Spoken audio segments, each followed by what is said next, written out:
3 ஹார்ஸா மேக்கப்புக்கு மாத்திரமா? ஆமாங்க. 3 ஹார்ஸ் நம்மளுக்கு மேக்கப்புக்கு கொடுத்தா நம்ம எவ்வளோ அழகா வந்து ஃபீச்சர்ஸ் என்ஹான்ஸ் பண்ணி பியூட்டிஃபுல்லா காட்டணும்னு நெனச்சிட்டுருப்போம். பட் அதே பிரைட் நம்மளுக்கு 1 ஹவர் கொடுத்தா, அப்பவும் நம்ம ஒர்க்கை காம்ப்ரமைஸ் பண்ணாமல் நம்ம நீட்டாக அவங்களுக்கு கேட்ட மாதிரி ஃபினிஷ் பண்ணி கொடுக்குறதாங்க நம்ம வேலை. ஹாய், இவங்க தாங்க நம்ம பிரைட் மோனிகா. இவங்க வந்து அவங்க ரிசப்ஷன் லுக்காக நீத்து மேக்கப் ஆர்டிஸ்ட்டையும் புக் பண்ணியிருந்தாங்க.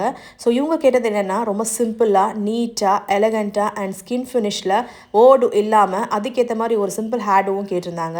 ஸோ அவங்க கேட்ட மாதிரியே நம்ம வந்து ஒரு பியூட்டிஃபுல்லாக அவங்களுக்கு ஒரு லுக் கொடுத்துட்டோம். அவங்களும் ரொம்ப ஹாப்பி அண்ட் சாட்டிஸ்ஃபைட். ஸோ இவங்களோட க்ரூமுக்குமே நம்ம தான் பண்ணியிருந்தோம். அவங்க 2 பேருமே ரொம்ப க்யூட்டாக இருந்தாங்க. ஸோ உங்களுக்கு இந்த லுக் பிடிச்சதுன்னா கண்டிப்பாக லைக் பண்ணுங்கள், பேஜை ஃபாலோ பண்ணிக்க மறந்துடாதீங்க அண்ட் ஃபர்தர் என்கொயரிஸ்க்கு கீழே டிஎம் பண்ணுங்கள்.